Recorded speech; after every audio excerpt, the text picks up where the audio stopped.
intervenants qui vont chacun vous donner une clé. Donc, on va commencer avec Nathalie. Nathalie, tu es de Angers. Et comment est-ce que tu es venue à la coopération, toi? Comment je suis venue à la coopération? Bonne question. Je crois que je suis très sensible depuis tout le temps à la gestion des tensions qui peuvent exister entre les individus. Ça me stresse beaucoup quand je sens que voilà, il y a des tensions dans un groupe ou entre deux personnes.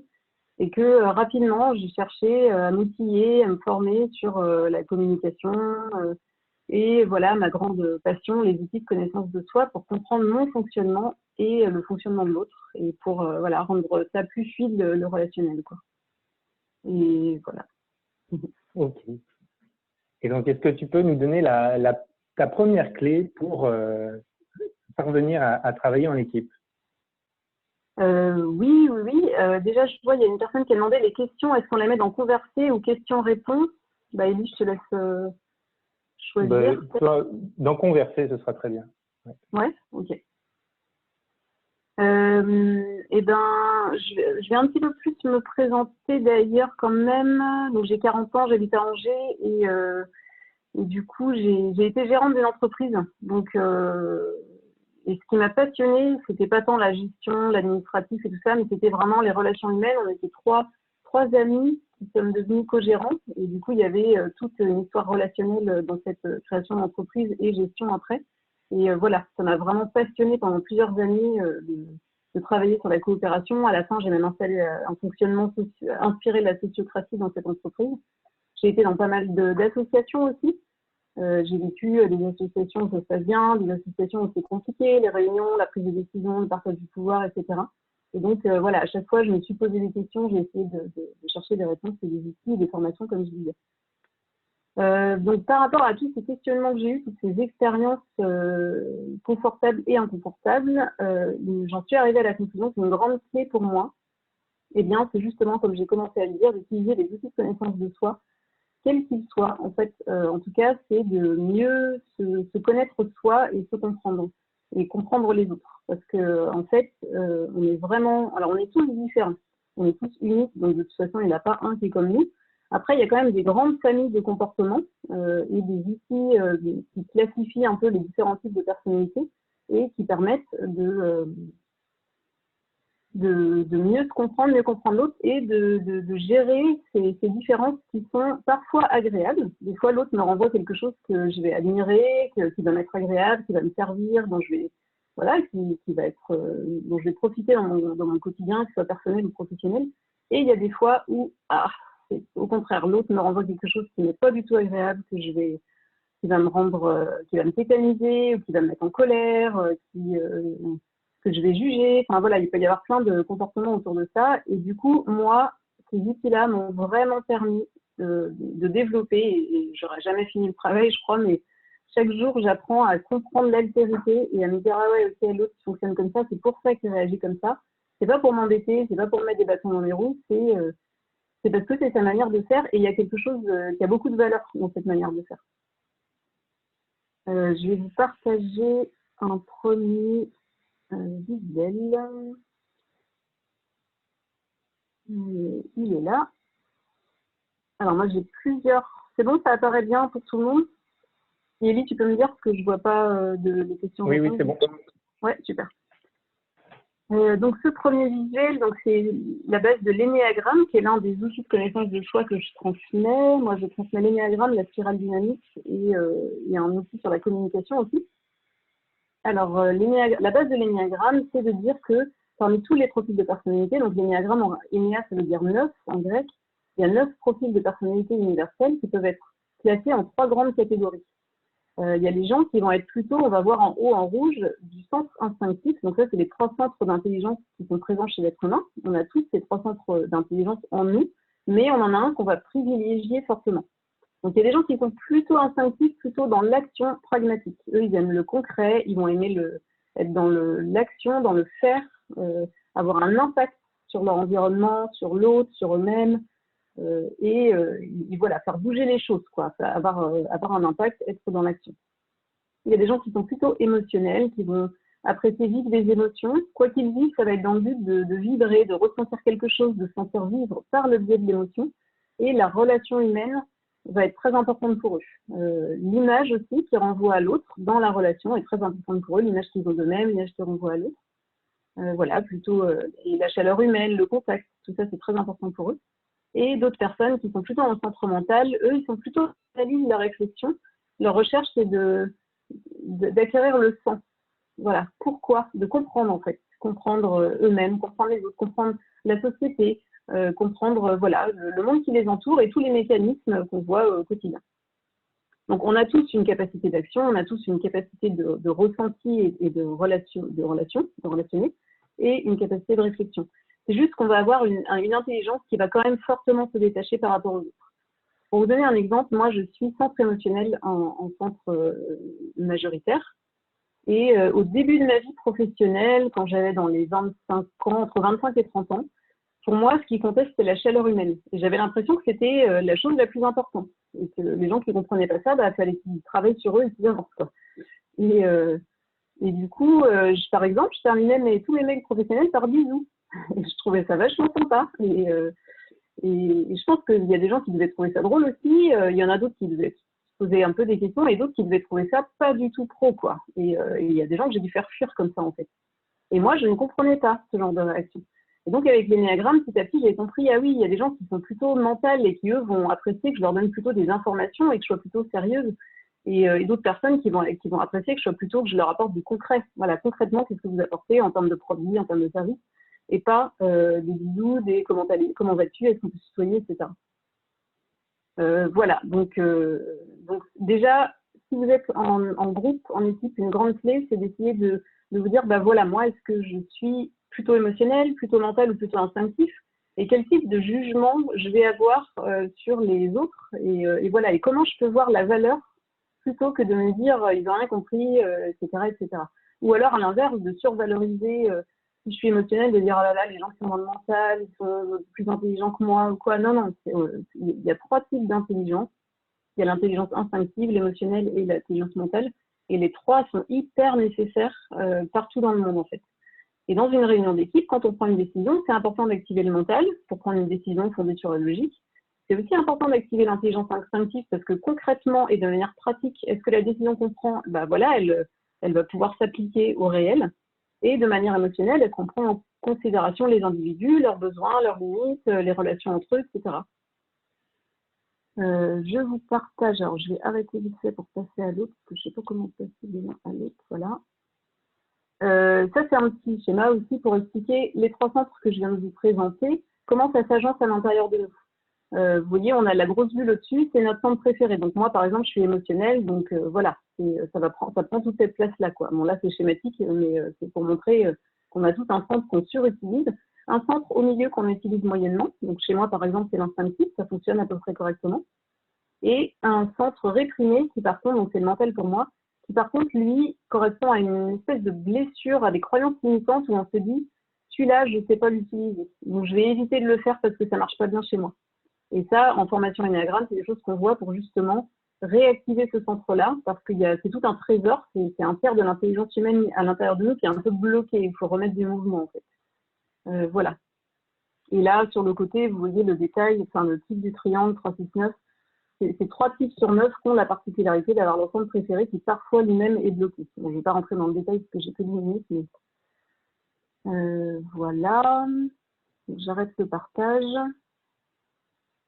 Et donc, pour terminer, je ne sais pas où, j'ai pas regardé l'heure, je ne sais pas où j'en suis sur les 10 minutes. Tu peux me dire, Élie, combien de temps il me reste? Il te reste à peu près 2 minutes, ouais.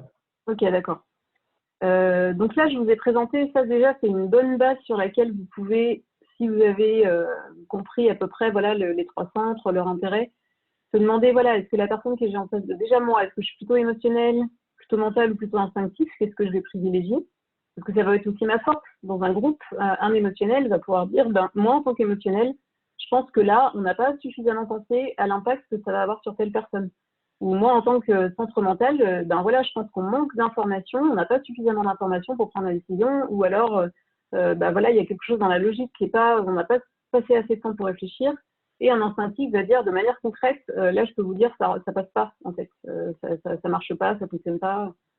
Donc, c'est important de mettre en valeur son intelligence et aussi de mettre en valeur l'intelligence de l'autre, en fait. Et de savoir se dire, ah oui, ok, là, moi, j'étais complètement dans ma pensée mentale. Voilà, et là, l'émotionnel est en train de me dire quelque chose. C'est aussi une intelligence, donc je me pose et j'écoute aussi voilà, son point de vue à lui, quoi. Ça, c'est un aspect, l'énéagramme. Il y a aussi les systèmes de valeurs avec la spirale dynamique. Comprendre que moi, par exemple, j'ai un système de valeurs qui va être plutôt dans le collectif d'une manière générale, mais il y a d'autres systèmes de valeurs plutôt individualistes qui comportent plein de qualités et qui, moi, me font défaut et j'ai besoin d'apprendre et de me nourrir, en fait, d'autres systèmes de valeurs. Donc voilà, l'écoute, hein, première grande qualité du leader coopératif. Donc voilà, les types de personnalités, les systèmes de valeurs, les différents besoins et limites qu'on peut voir à l'intérieur de nous grâce à la communication non violente, par exemple. Tout ça pour conclure sur me connaître et me comprendre moi, pour pouvoir me mettre en valeur mon intelligence, ne pas la mettre de côté, savoir la valoriser et du coup affirmer mon point de vue en réunion d'équipe, par exemple. Et aussi prendre le temps, le soin d'écouter l'autre dans sa valeur à lui, son type de personnalité, son système de valeurs à lui, et écouter, voilà, ce qui, a priori, je pourrais me dire, oh là là, bah non, pas du tout, et me dire, ah oui, ok, s'il y a de la valeur, j'écoute. Et l'intelligence collective, pour moi, c'est combiner tout ça, en fait, toutes ces intelligences, justement. Ok, donc la Voilà. première clé, c'est mieux se connaître et se comprendre. Il y a Jérôme qui demande comment déterminer quel est le centre dominant chez une personne. Oui. Une bonne question. Oui.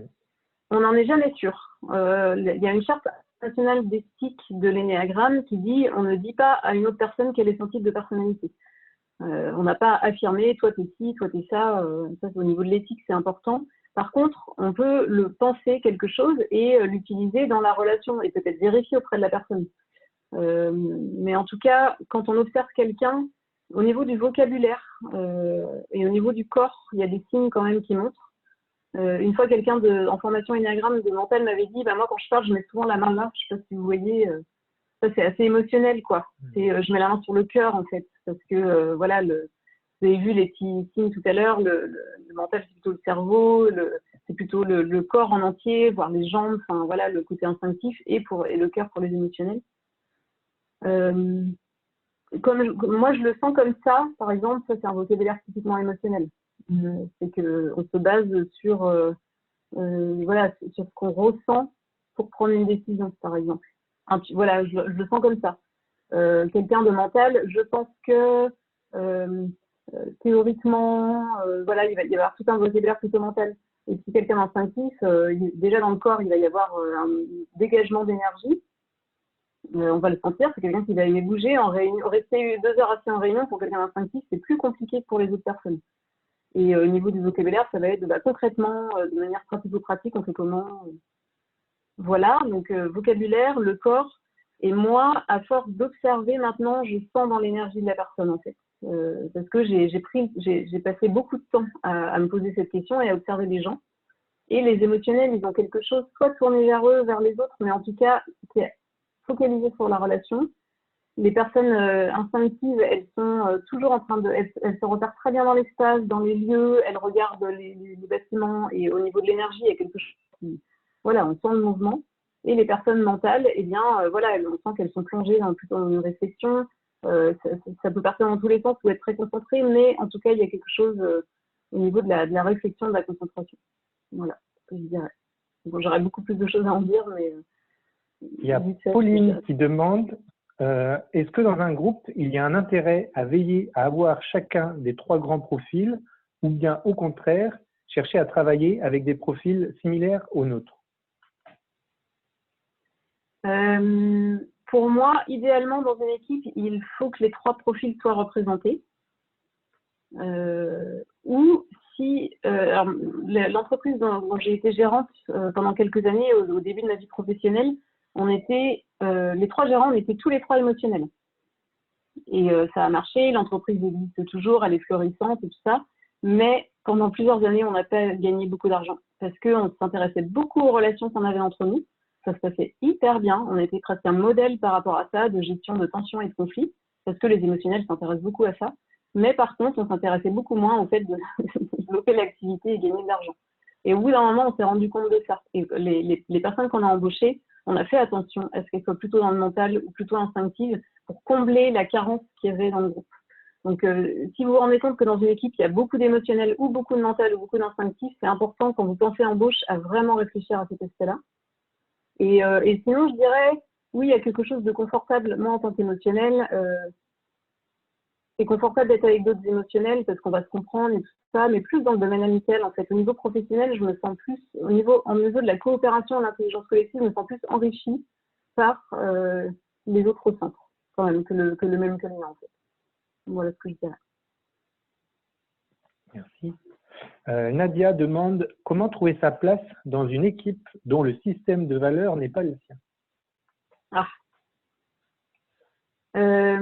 Ça dépend de ton type de personnalité. Si tu as un type de personnalité où tu adores convaincre, améliorer, transformer les choses, bah, ça peut être génial. Ça peut être ta place justement, de ta confiance en ce que tu peux apporter, ta confiance en toi. Tu y vas, tu n'as qu'une envie, c'est de transmettre,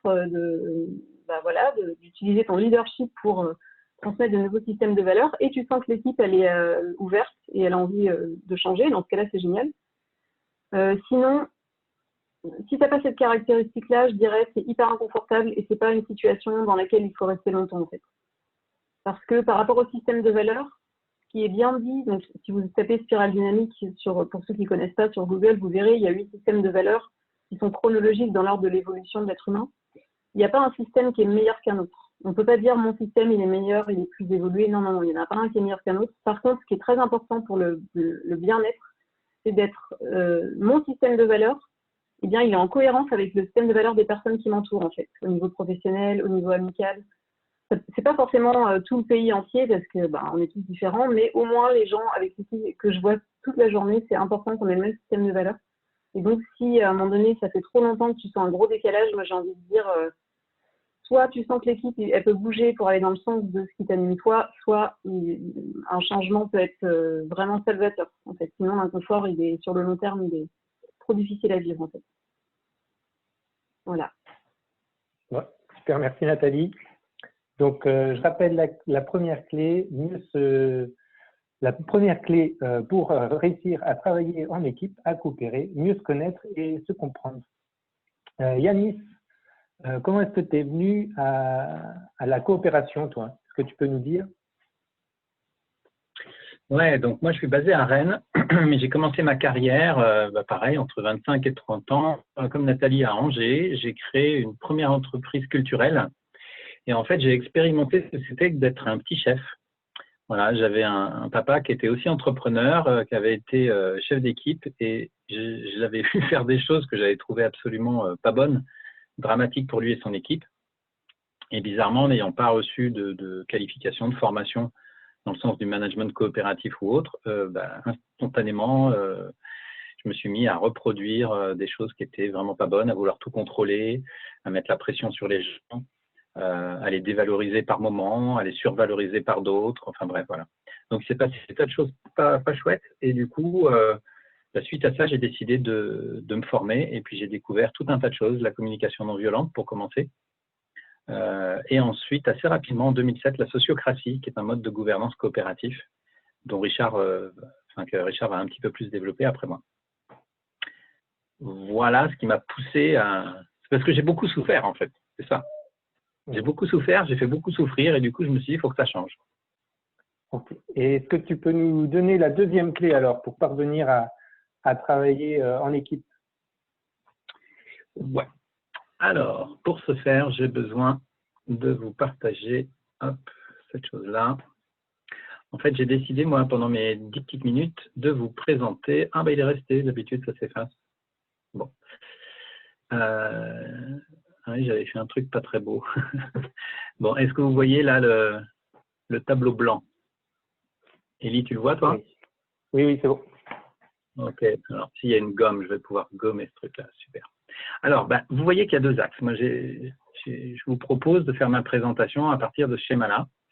L'axe vertical, c'est un axe que justement les petits chefs, les chefs du monde orange dans la spirale dynamique connaissent bien. En fait, généralement, quand on est manager, on est très axé sur l'efficacité. Donc, je vais le noter, hop, ici, vous allez voir apparaître. L'efficacité, ça, normalement, on est tous à peu près au clair là-dessus. Donc, vous voyez, le plus, il est là-haut, le moins est ici. Par contre, il y a une chose dont beaucoup de managers ne sont pas conscients, c'est que quand on dirige une équipe, eh bien, il est hyper important de prendre en compte quelque chose qui devient à la mode en ce moment parce qu'il y a quand même des entreprises où les gens passent par la fenêtre, quoi. Donc, à un moment donné, quand les gens passent par la fenêtre et qu'ils se foutent en l'air, on se pose la question de qu'est-ce qui se passe, qui est responsable, comment est-ce qu'on pourrait faire autrement. Et si on est uniquement focalisé sur l'efficacité, ça ne marche pas. Il faut être aussi conscient de ce qu'on appelle, alors il y a plusieurs mots, on va dire la QVT, la qualité de vie au travail, on pourrait dire la convivialité, des choses comme ça. Alors ça, c'est vrai que forcément, cet axe-là, il parle pas mal à Nathalie. Elle vous a parlé dans sa présentation du fait qu'elle était émotionnelle en priorité. Heureusement, elle n'est pas que ça, mais que spontanément, c'est d'abord les émotions qui se mettent en place chez elle. Donc ça va parler énormément. Si vous êtes émotionnel, normalement, ce que je viens de vous dire, là, cet axe-là, il vous parle beaucoup. Alors, ce que je vais faire maintenant, je vais vous montrer, on va décortiquer, c'est quoi cet espace-là. Et dans cet espace, on voit que c'est des gens qui sont très peu conscients de l'importance de la QVT et de la convivialité et qui, par contre, vont vouloir aller vers l'efficacité. Donc cet espace-là, en fait, il s'appelle l'espace de la compétition. Voilà. Et dans cet espace-là, si on a, ça va vous parler d'ailleurs, je vous invite pendant que je vous raconte ça, à essayer de voir, selon vous, vous êtes plutôt dans quel espace, puisque je vais décortiquer cet espace-là, puis celui-là, celui-là et enfin celui-là. Donc essayez de voir dans quel espace vous êtes, sachant que lors d'une seule et même réunion, par exemple, ou dans la même journée, on peut se balader d'espace en espace. Hein. Voilà. Et ce sera intéressant pour chacun de vous de vous poser la question, tiens, quand est-ce que j'ai quelle posture? Donc, dans la posture de la compétition, eh bien, on va avoir un chef, par exemple, c'est ce 1-là, qui va travailler avec une autre personne, qui n'est pas forcément chef, mais c'est celui-là.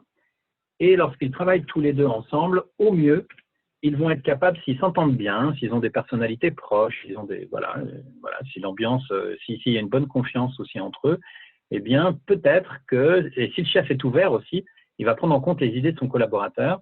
Et du coup, au mieux, dans cet espace de compétition, le 1+1, si on n'a pas d'outil particulier pour faire plus, on va arriver à du 2. Le problème, c'est que de temps en temps, le chef, avec son collaborateur, il n'y a pas forcément un super taux de confiance, et puis peut-être qu'il peut se sentir, lui, légitime, puisqu'il est chef, pour prendre la décision seul. Donc, s'il n'est pas d'accord avec son collaborateur, eh bien, il va imposer son idée, ça fait du 1+1 égale 2. Alors, parfois, d'ailleurs, c'est rigolo, parce que ce n'est pas forcément le chef. Hein. Le chef, on peut le croire légitime, mais parfois, c'est le collaborateur qui est plus charismatique, qui argumente mieux, et qui fait qu'il va imposer son idée. Généralement, ça picote un petit peu quand on vit ça. On se dit, mince, voilà, on n'est pas super content d'avoir vécu cette chose-là. Sauf quand on a réussi à imposer son idée. Mais sinon, voilà, c'est un peu comme dans un jeu de société ou un sport, il y en a un qui gagne, quoi. Le problème, c'est que malheureusement, dans beaucoup d'organisations, on arrive aussi à ce que 1+1, ça fasse 0. Oups, pardon. 1+1, ça fasse 0. C'est-à-dire que on essaye de se convaincre l'un l'autre et puis on n'avance pas. Mais ce n'est pas le pire, parce que dans cette case-là, 1+1, parfois, peut être égal à -1. Là, c'est quand les tensions commencent à se révéler et qu'on va passer beaucoup d'énergie et de temps à essayer de régler nos tensions et que du coup, on commence à avoir notre esprit qui est focalisé plutôt sur les tensions interpersonnelles que sur le sujet sur lequel on doit avancer. Et puis malheureusement, parfois, ça va encore beaucoup plus loin que ça. On peut aller jusqu'à du -10. Là, c'est quand ça a foutu le bazar dans toute l'équipe et que finalement, tout le monde est focalisé sur les tensions. On ne parle plus du boulot. Donc là, en fait, dans ces moments-là, en fait, on chute. Même si on est focalisé sur l'efficacité, c'est ça qui crée les tensions. En réalité, on va vers du moins. On va dans cet espace-là. Hein. Voilà. Alors, face à ça, face à un problème, la posture compétitive que vous pouvez avoir, que moi j'ai eu beaucoup pendant très très longtemps, c'était ma solution qui comptait. Voilà. En plus, moi je suis un mental, donc quand j'ai réfléchi, je suis assez sûr de moi et j'avais tendance en tout cas à vouloir imposer mes idées, ce qui était très désagréable forcément pour les collègues. Alors maintenant, on va découvrir cet espace qui est en dessous. Hop, c'est l'espace du repli. Je ne sais jamais s'il y a un S à repli. Je ne crois pas. Repli, non, ça doit être comme ça. Bon, sinon, vous ne m'en voudrez pas. Alors, dans l'espace du repli, eh bien là, vous voyez que c'est des gens qui ne sont ni concentrés sur la convivialité, le bien-être au travail, l'aspect relationnel et humain, ni concentrés sur l'efficacité et la productivité. Donc, c'est des gens qui vraisemblablement ont observé ce qui se passait là et qui ont compris qu'il y avait danger dans ce groupe. Soit je me sens fort pour aller me confronter et essayer de lutter pour certaines de mes idées, mais si je ne me sens pas assez fort ou que je ne suis pas assez motivé par rapport au sujet de notre travail, eh bien, je me mets en position de repli. Ce qui fait que parfois, on va voir ici, s'il y a deux groupes, par exemple, qui s'affrontent, ils vont aller chercher du soutien parce qu'on a tous en tête que c'est la majorité qui l'emporte et que parfois, quand on a du mal à prendre une décision, on peut être tenté de faire un vote à la majo. Moi, j'ai beaucoup fonctionné comme ça pendant pas mal d'années. Et du coup, je regardais dans le groupe. Là, je voyais bien qui étaient mes opposants. Donc, j'allais chercher les autres qui sont là, en fait. Et lorsque je venais ici, la réaction des gens qui sont dans le repli, c'est de baisser les yeux. Tout simplement. De ne pas répondre et d'essayer de se rendre invisible. Généralement, c'est un mode de protection, hein, tout ça. Alors ici, face à un problème, c'est pas de solution. Voilà. Et puis, je regarde ailleurs. On va passer maintenant dans l'espace qui est à côté. Alors, généralement, oui, je finis juste sur le repli. Quand on est dans le repli, généralement, c'est pas très, très agréable quand même. Hein. C'est pas l'endroit où on est le meilleur et où on utilise son potentiel. Là, on est vraiment en mode je me sécurise ou alors j'ai rien à faire là. Ça arrive aussi parfois dans des réunions que des gens s'est planté dans les invitations et on a invité des gens qui n'ont pas à contribuer, qui vont rien apprendre non plus et ça, c'est bien dommage. Alors maintenant, arrivons dans l'autre espace, c'est l'espace de l'accommodement. Moi, j'aime beaucoup cet espace-là, j'aime beaucoup les gens qui sont là-dedans, je les reconnais tout de suite quand j'anime des réunions, parce que ces gens-là, ils sont très axés sur l'activité et la convivialité, moins sur l'axe de l'efficacité. Alors, ça ne veut pas dire pas du tout, mais vous voyez, ils peuvent être là, par exemple. Pour eux, c'est moins important. En fait, c'est ça que ça veut dire, ce schéma. Et du coup, parmi ces gens-là, il y a par exemple les gens qui vont apporter des chouquettes lors des réunions. C'est assez typique. C'est les gens aussi qui vont faire des blagues, qui vont faire tout ce qu'ils peuvent pour amener une bonne ambiance. Donc, ils vont vérifier, est-ce que tout le monde a eu son petit café, est-ce que tout le monde a sa chouquette, voilà, et toi, ta mère, ça va mieux, etc., etc. Un petit peu ce que Nathalie nous décrivait tout à l'heure avec son côté mental qui envoie des bisous. Alors, dans cet espace-là, vous voyez, c'est fort sympathique. Alors, il ne faut pas que ça dépasse non plus un certain nombre de limites. Voilà, s'ils prennent trop de place à faire des blagues, du coup, on ne va pas pouvoir avancer du tout, effectivement. Mais on voit quand même qu'ils apportent. Donc, pour moi, lorsque je vois des gens qui sont là-dedans, je sais que c'est des alliés à la coopération. D'ailleurs, je vous le mets tout de suite. Hop, la coopération, vous l'avez compris, c'est ici. La coopération, on va être focalisé à la fois en même temps sur l'efficacité et sur la convivialité. Et du coup, les gens qui sont dans l'accommodement, c'est vraiment des personnes qui vont m'y aider parce que naturellement, je sais qu'il y a plein de gens qui sont branchés là-dessus. Donc, je vais aller, moi, utiliser les gens qui sont là pour faire venir tout le monde. Hop, je vais le montrer avec des petites flèches. Voilà, ces gens-là, j'ai envie de les amener là. Eux, j'ai envie de les amener. Et puis eux, je vais essayer de les amener là aussi. Et je vais vous dire dans un instant comment. Avant ça, face à un problème, comment se positionnent les gens qui sont dans l'accommodement? Eux, en fait, ce qu'ils vont dire, c'est votre solution qui compte. Oups, j'ai mis voter, c'est votre. Voilà, c'est votre solution. Moi, je ne veux pas rentrer en guerre. Je veux faire en sorte que ça se passe bien. Le problème, c'est que lorsqu'il y a deux groupes ou deux compétiteurs ici qui vont chercher du soutien auprès des gens qui sont dans l'accommodement, ils vont demander à ce que les gens se positionnent. Et c'est très difficile pour les gens de se positionner parce qu'ils sentent que s'ils se positionnent, ils rentrent dans un jeu de pouvoir. Ils n'ont pas envie de ça.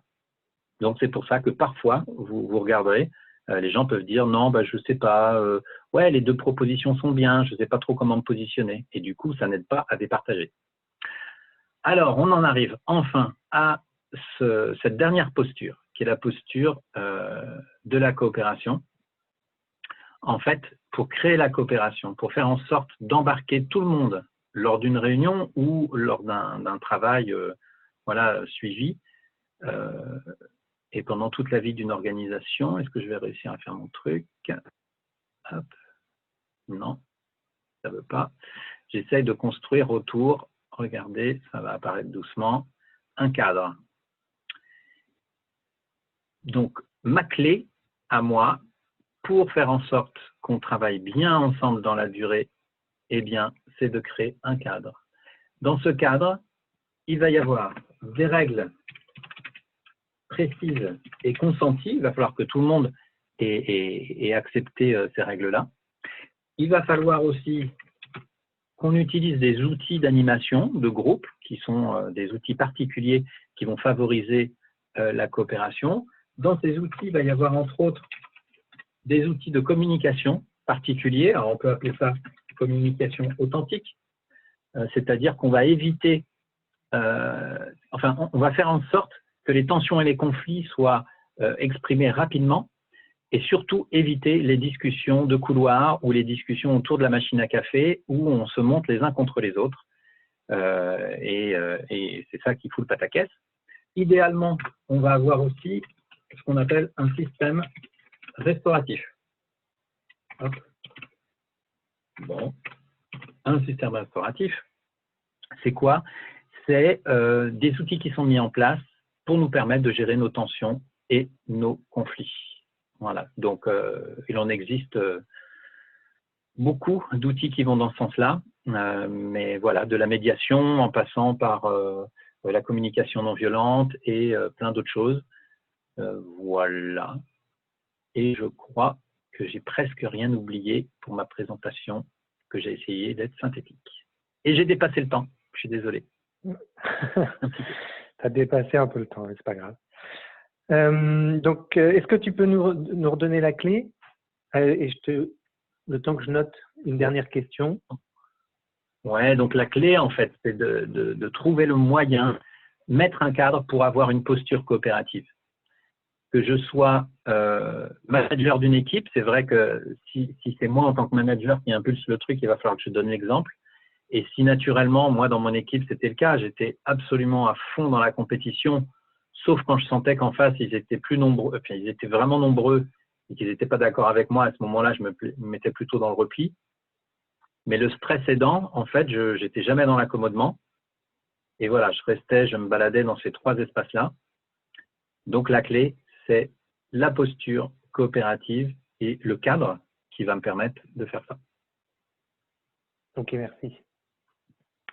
Il y a Michael qui se demande si cet espace de la compétition, ce n'est pas celui qui est le plus encouragé dans notre société et donc la plus simple à adopter.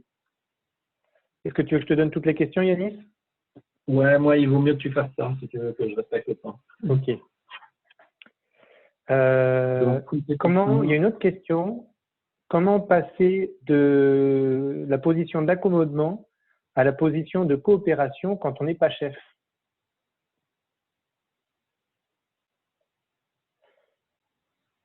Okay. Et voilà. Et il y a, bon, c'est Annick qui doit partir et qui demande si ce sera possible de réécouter ensuite ce webinaire. Est-ce qu'on le remettra en diffusion? On le mettra sur nos sites. Hein. Oui, c'est enregistré et donc on enverra un mail et tu pourras regarder ça. Alors, on enverra un mail dans lequel il y aura nos adresses mail si vous voulez nous poser vos questions et puis un lien vers la vidéo, effectivement. Bon, bah, je réponds aux 2 questions du coup. Oui. Je ne sais plus le prénom de la personne qui a posé la question sur compétition. Est-ce que c'est le modèle dominant dans notre société? Ben oui. Voilà. Je n'ai pas grand-chose d'autre à dire, malheureusement. Ce que je vois, c'est que c'est… Moi, je suis papa de 5 enfants et je vois que même si l'école il y a sans doute pire, hein, mais en tout cas, il va dans ce sens-là. Voilà, on met en avant une certaine forme d'intelligence. Donc, on a vu tout à l'heure les 3 formes d'intelligence. Il y en a une qui est mise en avant, c'est l'intelligence mentale. Donc, forcément, quand on a les autres intelligences, elles ne sont pas valorisées. Alors là, Nathalie, elle en a présenté 3 parce que l'énéagramme travaille sur 3. En réalité, on sait qu'il y a plus de 8, entre 8 formes et demi d'intelligence. Bon, voilà, il y en a plein qui ne sont pas valorisés. Oui, voilà, c'est la compétition. Regarde nos dirigeants, en fait, ils fonctionnent que comme ça. Moi, c'est dramatique. Je passe mon temps. Alors maintenant, je n'écoute plus trop les infos. Et voilà, mais quand je regardais la télé et que j'écoutais les infos, je passais mon temps à entendre des histoires de jeux de pouvoir, des guéguerres, d'ego. Et on était absolument dans l'espace de la compétition. Et il me semble que tout notre système politique est basé là-dessus. Bon, voilà, moi, j'ai voulu à un moment donné, quand j'étais à la fin de mes études, m'engager en politique pour essayer de changer les choses. Bon, je me suis vite rendu compte que c'était pas possible En fait, j'étais pas un bon compétiteur. Moi, je m'y prenais mal et du coup, j'avais tendance à perdre. Donc, je me suis dit, je m'embarque pas là-dedans. Et il m'a fallu quelques années pour comprendre ce qui se tramait, ce qui se jouait. Et maintenant, ce qui est génial, c'est que quand je suis dans l'axe de la coopération, enfin, dans cette espace-là, j'ai vraiment l'impression, ah oui, je vous l'ai pas mis tout à l'heure, mais je vais le mettre maintenant. C'est bien que tu aies posé la question. Ici, le 1+1. Ça peut faire du 2 à minima, mais surtout ce qu'on cherche, c'est à faire du 1+1 égale 3. Et alors, ça paraît mathématiquement un peu surprenant cette histoire, même si bon, c'est un slogan qu'on entend pas mal. En fait, c'est la notion d'intelligence collective holomidale qui apparaît quand on a les bons outils, qu'on a mis en place ce cadre dont je parle. On a une forme d'intelligence collective nouvelle qu'on appelle holomidale. Ça veut dire qu'il prend en compte plus de complexité. Et donc, cette intelligence collective va nous permettre de trouver des solutions beaucoup plus innovantes aux problèmes auxquels on est confronté. Et alors, quand on voit les problèmes auxquels l'humanité va être confrontée dans les mois ou années à venir, il est temps qu'on passe en mode holomidal pour sortir de la mouise dans laquelle on s'est mis. Yannick, pour la deuxième question. Oui. Voilà. Ouais. Je regarde le temps, je suis toujours bon. Hein. Ok. Vas-y. Pour la deuxième question, c'était comment passer de l'accommodement à la coopération quand on n'est pas chef. C'est Nadia qui a posé la question, non? C'est Emma, je crois. Ah non, c'était Emma? Oui. En fait, alors c'est pas simple parce que ça dépend vraiment de la situation dans laquelle tu te trouves. En tout cas, dans ta posture, idéalement, avant de vouloir changer le reste de ton organisation, l'idéal, c'est de pouvoir travailler sur toi. C'est là où tu as le plus de pouvoir finalement. Donc, c'est te dire, si tu observes que tu es vraiment dans l'accommodement, il y a un truc qui ne va pas. Tu n'es pas payé, alors, sauf si c'est une association et que vous avez comme objet simplement de passer du bon temps ensemble. Mais si tu parles de la boîte dans laquelle tu travailles, a priori, les gens t'ont embauché pour que tu sois efficace plutôt, tu vois. Donc, l'idéal, c'est de voir à quel moment tu peux être focalisé aussi sur l'efficacité. Mais je suis sûr que tu l'as déjà, en fait. Donc, tu n'es pas complètement dans l'accommodement. Tu vois, tu es déjà sans doute dans la coopération, mais tu es peut-être par là. Tu vois. Et le but de ce qu'on fait, nous, à Alter Ego, c'est d'emmener les gens le plus loin possible parce que, idéalement, alors je ne sais pas si je pourrais, voilà, idéalement, on aimerait bien emmener les gens par ici. Voilà. Donc là, un très haut niveau d'efficacité et un très haut niveau de convivialité. Donc, si toi, tu es par là, ma foi, c'est déjà vachement bien. Ce qu'il faut idéalement, c'est pouvoir faire prendre conscience à tes collègues, peut-être à ton chef, mais pas que ton chef, c'est un peu stratégique d'en parler avec le chef, mais si tu arrives à manger avec lui un midi, voilà, lui dire, écoute, moi je souffre un peu en ce moment parce que je vois que vous êtes beaucoup là-dedans, tu peux même reprendre ce schéma-là et puis lui présenter et lui dire, moi j'observe qu'on est beaucoup là-dedans, il y a un tel et un tel que je vois qui sont dans le repli et qui vont pas bien. Et en tant que chef, ce serait bien que tu en prennes conscience. Et puis, moi, je me sens un peu dans l'accommodement, j'essaye d'amener une bonne ambiance, mais c'est pas toujours facile.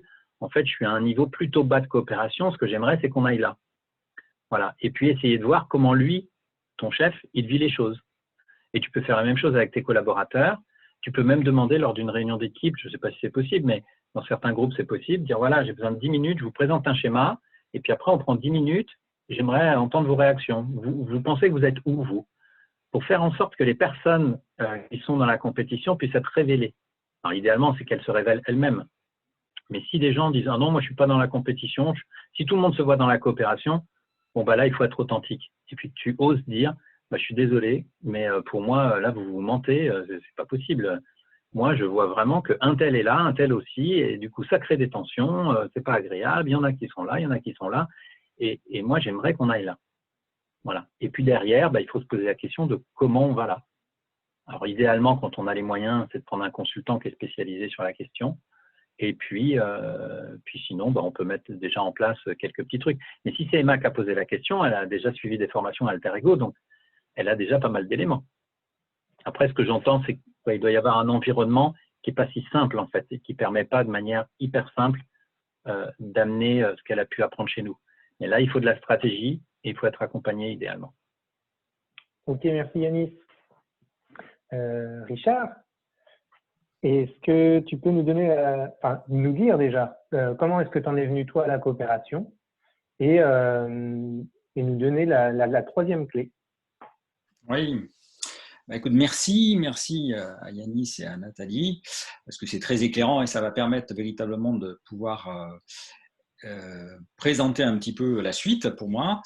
Moi, je suis venu à la coopération parce qu'en fait, j'ai été très longtemps animateur d'équipe dans l'industrie et j'ai pu comprendre qu'est-ce que le pouvoir pouvait représenter et comment il pouvait être et destructeur et en même temps porteur d'avenir et de solutions.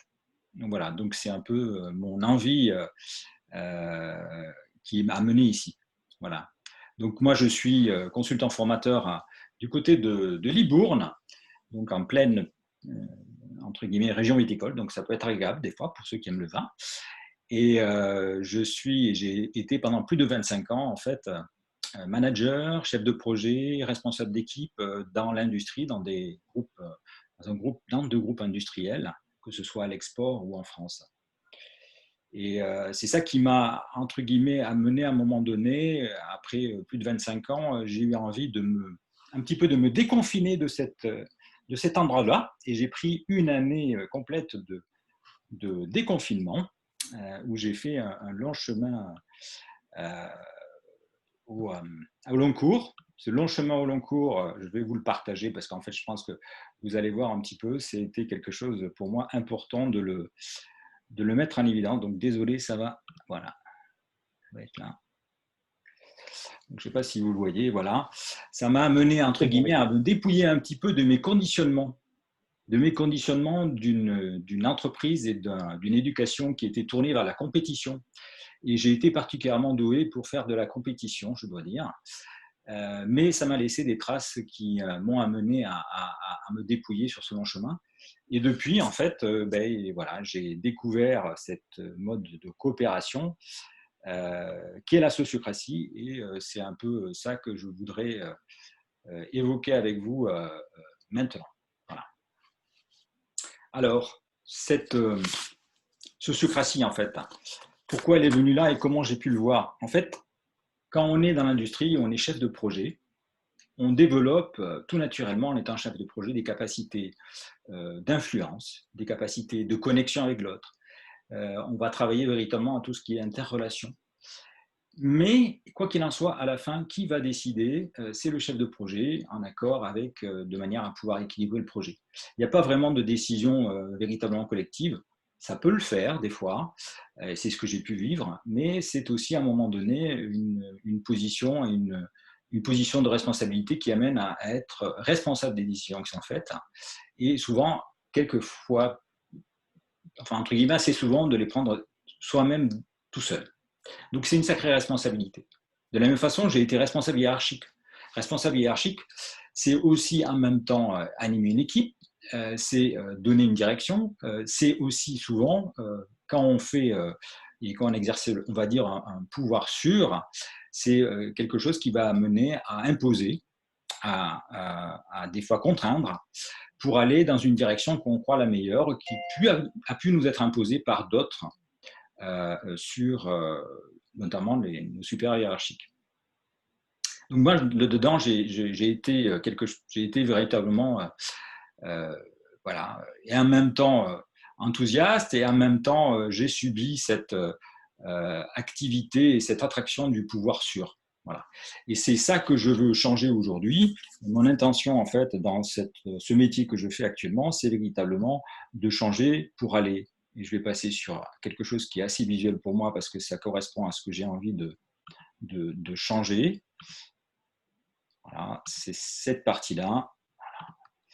J'ai envie de passer du pouvoir sur qui contraint au pouvoir avec. Parce qu'il y a vraiment une capacité collective qui peut être mobilisée et qui va vraiment amener à vivre des envies partagées, des moments de convivialité et d'épanouissement collectif qui en fait font goûter l'expérience d'une entreprise collective différemment. Et je crois que c'est quand même quelque chose que tout le monde a envie de vivre.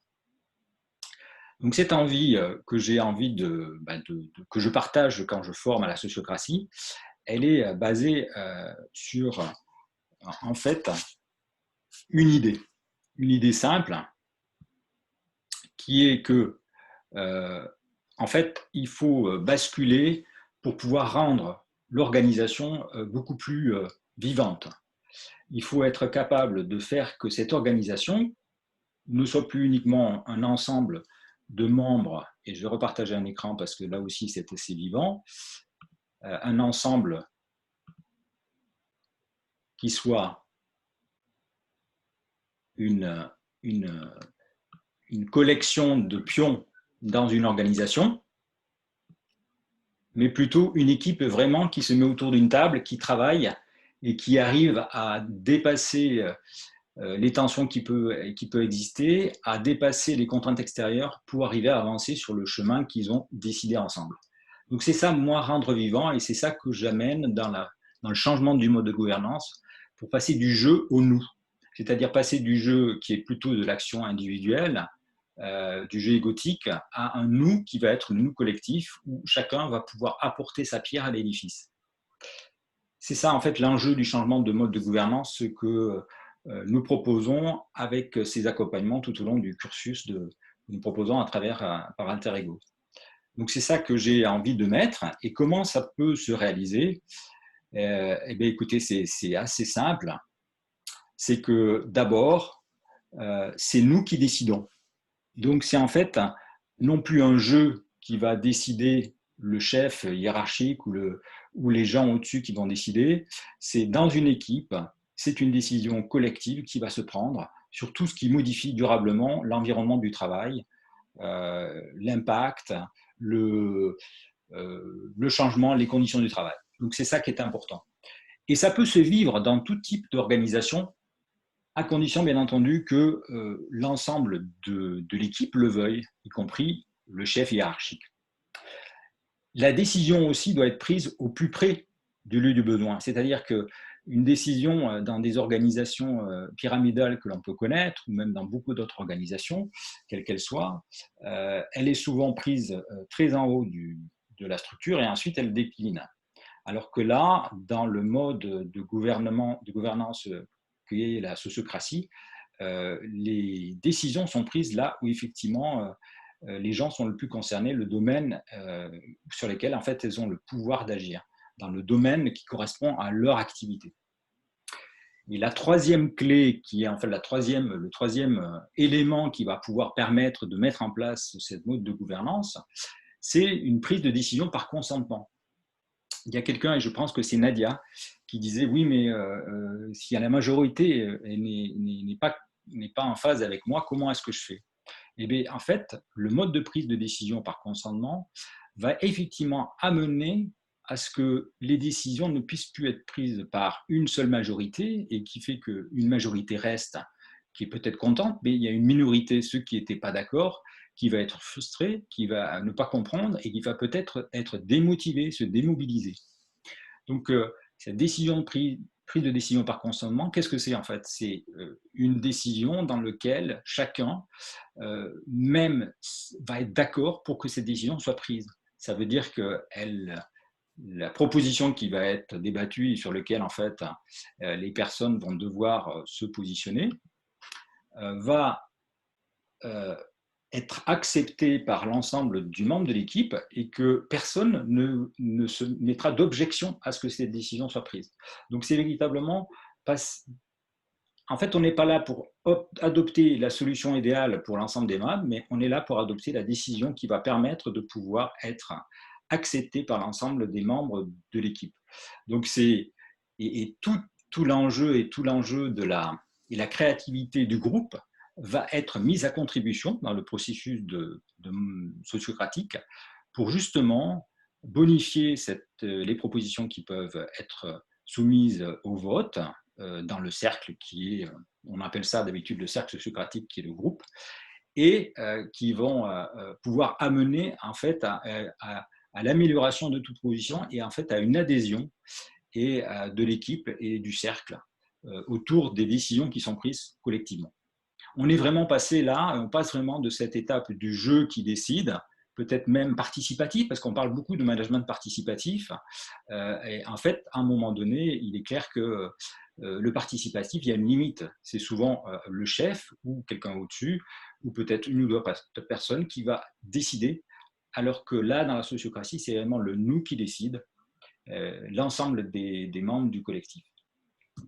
Et en termes de bénéfices, pour nous, enfin pour ce nous, en fait, c'est vraiment une activité qui va nous permettre, premièrement, d'avoir une équipe qui adhère aux décisions prises, puisqu'en fait, chacun a pu s'exprimer, a pu être écouté pour pouvoir prendre cette décision. C'est aussi la responsabilisation de tous. Comment on n'a pas pu voir, et c'est ce que disait aussi Yanis, dans des organisations où en fait, c'est peut-être, il y a des modes de retrait, des gens qui peut-être fuient la responsabilité et qui peut-être s'en lavent les mains, alors que ce mode sociocratique va véritablement amener à ce que l'ensemble des membres du collectif se positionnent et prennent leurs responsabilités. Donc, il y a une énergie qui se dégage de cette mode de prise de décision qui va transformer le collectif petit à petit et qui va permettre de faire émerger aussi des nouveaux leaders reconnus par tous les pairs. Donc vraiment, c'est une transformation collective qui est impressionnante. Et l'autre troisième aspect que je trouve aussi fondamental dans cette proposition de gestion sociocratique d'une équipe ou d'un collectif, c'est qu'on est au cœur du réacteur en fait, de l'innovation grâce au collectif. On sait bien qu'à un moment donné, l'enrichissement d'une idée, l'enrichissement d'un projet, c'est aussi la participation effective de l'ensemble des acteurs de ce projet à la vision. Donc, et chacun a son point de vue, chacun est différent, chacun a comme disait Nathalie, des centres, il y a 3 centres, mental, instinctif et puis émotionnel, qui va lui donner une couleur différente. Il y a 9 types de personnalités. Ces 9 types de personnalités vont permettre d'amener aussi une couleur différente. Et c'est ça qui va permettre à un projet, à une idée, une solution, de pouvoir être la plus complète possible et sûrement la plus efficace possible. D'où, pour moi j'aime bien ce que disait Yanis, c'est qu'on cherche en même temps l'efficacité, en même temps la relation, le tout au service d'une vision partagée, d'un projet partagé. Voilà un petit peu ce que ce changement de gouvernance que nous proposons et que nous essayons d'amener auprès de vous. Voilà, c'est un peu ça que j'avais envie de vous dire aujourd'hui. Je ne sais pas si j'ai été trop long ou trop court. Un peu trop long, on n'a plus beaucoup de temps pour les questions. D'accord. Mais ta clé, pour résumer, en fait, c'est de changer de mode de gouvernance pour un mode de gouvernance qui permette, en fait, à chacun de participer à la prise de décision. C'est bien ça? Tout à fait. De passer du jeu au nous, clairement, grâce à un mode de prise de décision par consentement. Voilà, et éclairé avec quelques clés. Il n'y en a pas plus que 3. Ok, ben super. Mais ce webinaire touche à sa fin. Je vous redonne les 3 clés. Première clé, mieux se connaître et se comprendre. Deuxième clé, adopter une posture coopérative avec le cadre en posant un cadre que nous a présenté Yannick. Et changer de mode de gouvernance, passer du jeu au nous. On va vous envoyer un mail dans lequel vous trouverez les coordonnées des intervenants, qui sont tous formateurs. Si vous avez des questions qui vous viennent et vous avez envie de leur poser, n'hésitez pas à les contacter. Dans le mail, vous trouverez aussi les liens vers les sites, vers le replay de ce webinaire. Et voilà. Moi, j'ai envie de faire une ronde de clôture. Moi, j'étais ravi de faire cette présentation. J'étais un peu stressé parce que c'était une première pour moi. Mais je trouve que ça s'est relativement bien passé. Est-ce que Nathalie, tu veux faire une ronde de clôture et puis dire si j'ai oublié quelque chose d'important, peut-être compléter? Merci. Non, je vois pas ce que tu aurais pu oublier d'important. Et moi, j'ai envie de dire, ouais, je suis ravie en fait, voilà, de ce webinaire. Je suis un peu frustrée. J'aurais voulu développer les échanges, mais voilà, on peut créer d'autres espaces pour se rencontrer. Donc, n'hésitez pas à revenir vers nous. Et voilà, merci à tous pour toutes vos belles couleurs et toutes vos intelligences. Et associons-nous et allons-y gaiement dans la coopération. Voilà, je laisse. Oui, et n'hésitez pas, j'ai oublié de vous dire, si vous voulez réagir aussi, parce qu'on ne peut pas prendre le temps de tous vous donner la parole, mais vous pouvez réagir, donner comment est-ce que vous avez vécu ce webinaire, ce qui vous a plu, ce qui vous a déplu, est-ce que vous êtes d'accord avec ce qu'on a dit ou pas. Aussi au niveau technique, comme c'est une première pour nous, pour qu'on puisse s'améliorer à l'avenir, tous les feedbacks sont les bienvenus. Yannis, toi, comment est-ce que tu as vécu ce moment?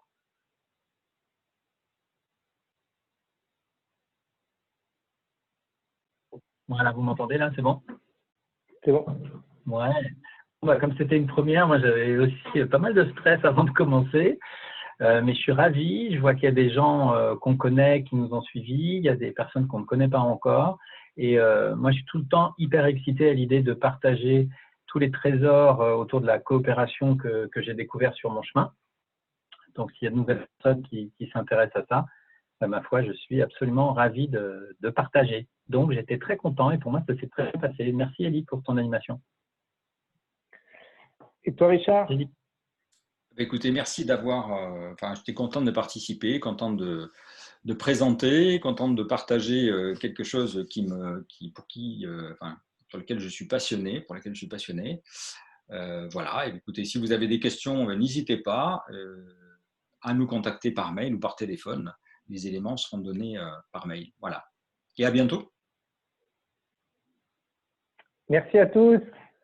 Au revoir. Au revoir. Comment